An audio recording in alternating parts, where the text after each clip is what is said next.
नमस्कार दोस्तों मेरा नाम उदय कुमार है और मैं इस वीडियो के माध्यम से आप लोगों को रेफ्रिजरेटर में एयर कंडीशन में एक ऐसा पार्ट है जिसके बारे में आज मैं आप लोगों को बताना चाहता हूं।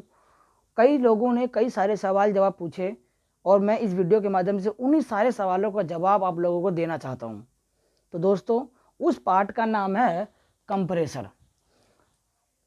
लोगों ने मुझसे सवाल ऐसे पूछे, मेरे दोस्तों ने, कि कंप्रेसर ख़राब है कैसे जानें, कॉमन रनिंग स्टार्टिंग कैसे निकालें, कंप्रेसर पुअर पंपिंग क्या होता है, कंप्रेसर अर्थिंग क्या होता है, कंप्रेसर क्या होता है। मतलब इस तरीके से हज़ारों सवाल पूछे गए इस कंप्रेसर के बारे में। तो दोस्तों, मैं आप लोगों को इस कंप्रेसर के बारे में आज बताना चाहता हूँ। तो इस वीडियो को लास्ट तक देखिए और इन्जॉय कीजिए। तो सबसे पहले सवाल का जवाब देंगे हम, 5 नंबर सवाल का जवाब, कि कंप्रेसर क्या होता है। तो शॉर्ट भाषा में कहा जाए, कंप्रेसर एक इलेक्ट्रिकल पार्ट है। दोस्तों, 5वें सवाल में पूछा गया है कि कंप्रेसर क्या होता है। दोस्तों, आपको बताना चाहूँगा, कंप्रेसर एक इलेक्ट्रिकल पार्ट है जो लो प्रेशर को हाई प्रेशर में कन्वर्ट करके उसको आगे पास करता है। किसको? गैस हो, एयर हो या XYZ कुछ भी हो, वो लो प्रेशर को हाई प्रेशर में कन्वर्ट करता है। देखिए, नाम से मालूम चल रहा है कम प्रेशर, यानी इसमें जो एयर आ रही है, गैस आ रही है, वो लो प्रेशर में है। और ये कंप्रेसर क्या करेगा, उसको हाई प्रेशर में कन्वर्ट कर देगा और उसको आगे पास करता है। यानी दूसरी भाषा में कहा जाए, low pressure plus low temperature को कन्वर्ट करके इसके अंदर जो हम गैस देते हैं, चाहे एयर चाहे गैस ही, सपोज जो इसमें गैस जाती है वो लो प्रेशर में होता है। तो लो प्रेशर और हाई टेम्परेचर को कन्वर्ट करके उसको high pressure plus high temperature से उसको आगे पास करता है। ये हमारा कंप्रेसर होता है। और कंप्रेसर दोस्तों एक इलेक्ट्रिकल पार्ट है और एक मैकेनिकल पार्ट भी है, जो हमारे एयर कंडीशनर में यानी एसीओ के अंदर, रेफ्रिजरेटर के अंदर यूज़ किया जाता है। तो आई होप आप लोगों को पहले सवाल का जवाब मिल गया होगा। सवाल नंबर दूसरे की बात करते हैं, कॉमन रनिंग स्टार्टिंग कैसे निकालें। सबसे अहम सवाल यही है दोस्तों। देखिए, अभी होता क्या, हमारे पास कुछ कंप्रेसर इस तरीके का होता है। कंप्रेसर में हमारे पास 3 पॉइंट होते हैं और हमें कॉमन रनिंग एंड स्टार्टिंग निकालना होता है। तो दोस्तों, ये कैसे निकाला जाए, this is very important question. But आगे देखिए दोस्तों, अब हमें कॉमन रनिंग स्टार्टिंग निकालने के लिए हमें एक टूल की जरूरत पड़ेगी, जिस टूल का नाम है मल्टीमीटर। कुछ लोग मल्टीमीटर के बजाय एम्पियर मीटर भी कहते हैं, कुछ लोग किलोमीटर भी कहते हैं। तो अपनी अपनी चॉइस है दोस्तों, कोई कुछ कहता है कोई कुछ कहता है।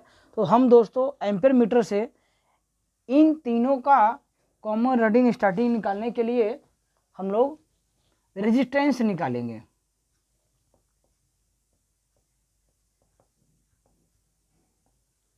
दोस्तों, इसका रेजिस्टेंस निकालेंगे इन तीनों का, उसके बाद आगे बात करते हैं। दोस्तों, तो हम लोग अपने एम्पियर मीटर से या किलोमीटर से या मल्टीमीटर से, एक ही नाम है, अलग अलग टेक्नीशियन मैकेनिक लोग अलग अलग नाम से बुलाते हैं, और हम इसका रेजिस्टेंस निकालेंगे। तो जब हम लोग दोस्तों इसका रेजिस्टेंस निकालेंगे तो देखेंगे हम तीनों का पॉइंट से निकालते हैं। अभी हम लोग इसका सपोज मान लेते हैं ABC, इन तीनों पॉइंटों का हमने एक नाम रख दिया है और हम लोग निकालते हैं A और B। जब हम लोगों ने A और B का रेजिस्टेंस निकाला, कुछ भी आ सकता है, जो भी उसमें शो करे आप उस पर लिख सकते हैं। अभी मान के चलिए यहाँ पर इसने 5 दिखा दिया, ठीक है दोस्तों। अब हम निकालते हैं सी एंड बी का। सी एंड बी का हम लोगों ने निकाला तो इसने दिखा दिया 11, राइट दोस्तों। और जब हम लोग निकालते हैं ए और सी का, ए एंड सी का हम लोग जब हमने रेजिस्टेंस निकाला तो कुछ भी निकाल सकते हैं, वो अपना निकाल लेगा, तो हमने 6 दिखा दिया। तो हमारे पास दोस्तों ये डाटा आता है और इस डाटा के हिसाब से हम लोग अब अपना कॉमन रनिंग स्टार्टिंग निकाल सकते हैं। तो देखेंगे दोस्तों यहाँ पर सबसे ज़्यादा हमें सी एंड बी में मिल रहा है, तो इन दोनों को छोड़कर, यानी इन दोनों पॉइंटों को छोड़कर सी एंड बी को छोड़कर जो तीसरा पॉइंट बचता है वही हमारा कॉमन कहलाता है, यानी कि ए हमारा पॉइंट कॉमन है।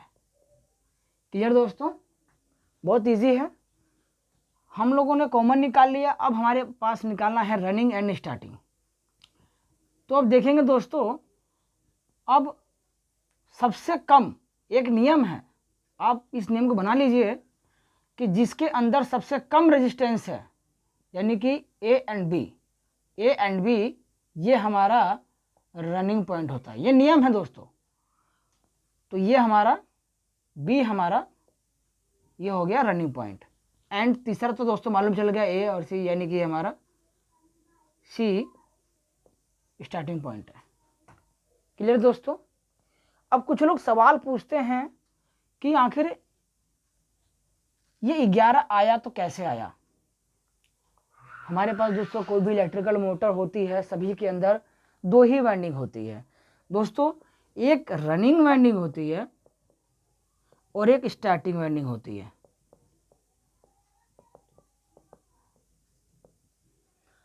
अभी यही देख लीजिए, ये हमारे पास एक रनिंग वाइंडिंग है, ठीक है दोस्तों, और ये हमारे पास एक रनिंग वाइंडिंग है, यानी कि इस वाइंडिंग का नाम है रनिंग वाइंडिंग, इसका नाम है स्टार्टिंग वाइंडिंग। अब दोस्तों कॉमन जो हम निकलता है, जैसे रनिंग स्टार्टिंग और कॉमन आता है, तो कॉमन बनता कैसे है, इन दोनों का एक एक सिरा, यानी एक इसका सिरा एक इसका सिरा, इन दोनों को मिलाकर कॉमन कहा जाता है। तो जाहिर सी बात है दोस्तों, आप लोगों को समझ में आ ही रहा होगा मैं क्या कहना चाहता हूँ, कि जब हम लोगों ने ए पॉइंट एंड बी एंड सी, तो जब हम लोगों ने ए एंड सी का निकाला तो ये हमारे पास कितना आया था दोस्तों, ए एंड सी का 6 point, and C A and B का जो आया कितना आया था 5। क्लियर दोस्तों। तो अब आप लोग समझ गए कि 11 कैसे आ गया।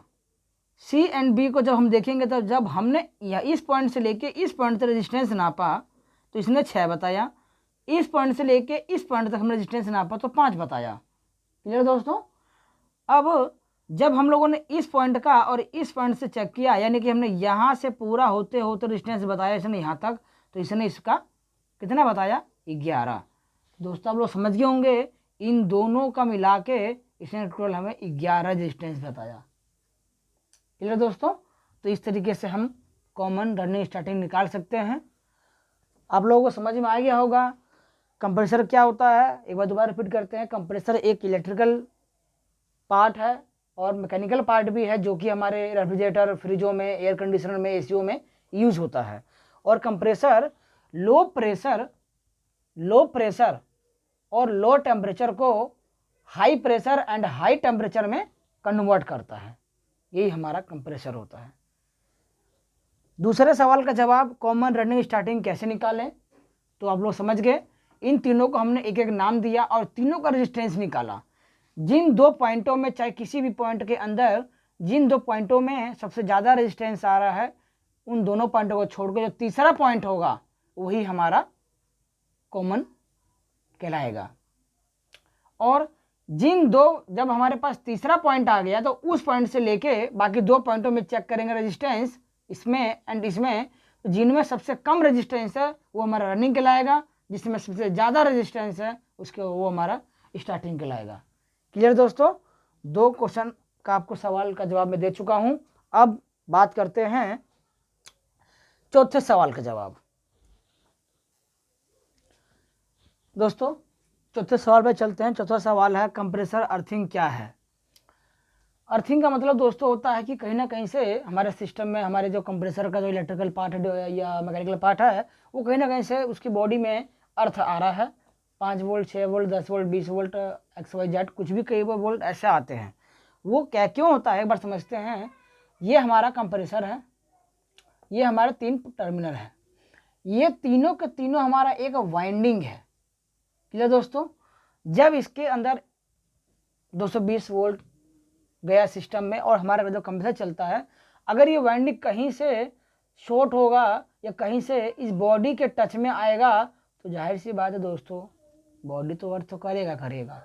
तो इसी को कहा जाता है कंप्रेसर अर्थ हो रहा है। और कंप्रेसर का अर्थ चेक करने के लिए हम कैसे कंफर्म करेंगे, ये हमारे पास जो 3 पॉइंट होते हैं कंटिन्यूटी पे करके हम लोग अपने मल्टीमीटर से कंटिन्यूटी करेंगे और चेक करेंगे। एक पॉइंट हम जैसे कि हमारे पास ये मल्टीमीटर का पॉइंट होता है, एक पॉइंट को रखेंगे टर्मिनल पर और दूसरे पॉइंट को रखेंगे किसी भी कंप्रेसर कहीं पर भी किसी भी पार्ट में हल्का सा, जहाँ पे जो हल्का सा स्क्रैच करके, ताकि जो बॉडी है उसको टच करके देखेंगे। अगर कंटिन्यूटी बोलता है तो इसका मतलब आपका कंप्रेसर कहीं ना कहीं से अर्थ है और ये हमारे कंप्रेसर में प्रॉब्लम है। क्लियर दोस्तों। तो इसी को कहते हैं कंप्रेसर अर्थ हो रहा है। आई होप दोस्तों कि आपको चौथे सवाल का जवाब मिल गया होगा। अब आगे बढ़ते हैं तीसरे सवाल के बारे में। कंप्रेसर पुअर पंपिंग क्या है। दोस्तों कंप्रेसर पुअर पंपिंग क्या है, इस सवाल का जवाब जानने के लिए मैंने एक टेम्पररी कंप्रेसर का डायग्राम बना रखा है, चित्र बनाया हुआ है। और देखिए हमारे कंप्रेसर में नॉर्मली 3 पॉइंट होते हैं, 2 तो हमारे इन के लिए होता है, एक हमारा आउट के लिए होता है। तो जाहिर सी बात है दोस्तों ये तो हमारा इन जाने के लिए होता है जो कि गैस सर्कुलेशन में ये हमारा काम करता है। गैस हमारे यहाँ से गया ऐसे ऐसे घूमा। और ये तीसरा पॉइंट होता है हमारा गैस चार्जिंग के लिए पॉइंट बना होता है और हम यहाँ से गैस चार्ज करते हैं। ज़्यादा नहीं दोस्तों सीधे इस पर आते हैं सवाल के ऊपर। कंप्रेसर पुअर पंपिंग क्या है। पंपिंग का मतलब दोस्तों होता है पंप करना, यानी कि इसके अंदर जैसे मैंने आपको बताया कंप्रेसर का काम होता है लो प्रेशर लो टेम्परेचर को हाई प्रेशर हाई टेम्परेचर में इसको कन्वर्ट करना। तो जब दोस्तों इसके अंदर लो प्रेशर गया, यानी इसके अंदर लो प्रेशर गया और लो टेम्परेचर के साथ, मतलब कि इसका जब जो टेम्परेचर नहीं है लो प्रेशर लो टेम्परेचर इसमें जा रहा है, अगर वो हाई टेम्परेचर में high temperature high pressure high temperature अगर वो मैं कन्वर्ट करके नहीं दे रहा है दोस्तों, ये हमारा पुअर पंपिंग होता है। और पुअर पंपिंग एक मापने का पैरामीटर दोस्तों रखा गया है। अगर आपका कंप्रेसर 250 PSI से लेके आपका 390 PSI के आसपास अगर नहीं पहुंच रहा है तो आपका कंप्रेसर की पुअर पंपिंग, इससे नीचे अगर आपका डाउन है तो इसका मतलब आपके कंप्रेसर में डिफेक्ट है, वो आपका पुअर पंपिंग कहलाएगा। क्लियर दोस्तों। आगे बढ़ते हैं अगले सवाल पे। कंप्रेसर खराब है ये कैसे जाने। पहला सवाल, कंप्रेसर खराब है ये कैसे जाने। दोस्तों अभी तक जो मैंने आपको ये बातें बताई इसी में ही इसका आंसर छुपा हुआ है। देखिएगा दोस्तों मैंने आपको बताया कंप्रेसर खराब है कैसे जाने। सबसे पहले कंप्रेसर का हम लोग जो टर्मिनल होता है उसको चेक करेंगे। अगर इन तीनों के अंदर कंटिन्यूटी आ रही है, तीनों में रेजिस्टेंस शो कर रहा है तो इसका मतलब कंप्रेसर ठीक है। अगर तीनों में से किसी भी पॉइंट के अंदर रेजिस्टेंस नहीं आ रहा है इसका मतलब कंप्रेसर हमारा खराब है। अगला कंप्रेसर की पंपिंग को चेक करेंगे। अगर आपका 350 से पार नहीं हो रहा है, 380 390 PSI प्रेशर नहीं बना रहा है कंप्रेसर, आपका आउटपुट नहीं दे रहा है, इसका मतलब कंप्रेसर आपका डिफेक्टिव है। कंप्रेसर आपका अर्थिंग हो रहा है, यानी टर्मिनल से आप चेक करेंगे और इसकी बॉडी से चेक करेंगे इसके कंटिन्यूटी को रेजिस्टेंस को, अगर उसमें दे रहा है इसका मतलब आपका ये भी खराब है। कंप्रेसर नहीं दे रहा है तो मतलब ठीक है। तो इसी तरीके से हम लोग आज कंप्रेसर के बारे में मैंने आपको बताया। वीडियो थोड़ी लंबी बन गई दोस्तों, मगर आई होप आप लोगों को वीडियो अच्छी लगेगी और आपको कंप्रेसर से जुड़े हुए सभी चीज़ों की मैंने आपको इन्फॉर्मेशन दी। इसके अलावा आप और कुछ कहना चाहते हैं तो प्लीज़ कमेंट में कहिएगा, मैं आपका इसका आंसर दूंगा। और इस वीडियो में क्या सुधार किया जाए ये आप लोग बताइए। वीडियो कैसी लगी प्लीज़ लाइक करो, शेयर करो दोस्तों, ताकि जिन लोगों को कंप्रेसर के बारे में नहीं पता या जो मैकेनिक लोग हैं उनको ये वीडियो से उनको फ़ायदा हो। नमस्कार दोस्तों।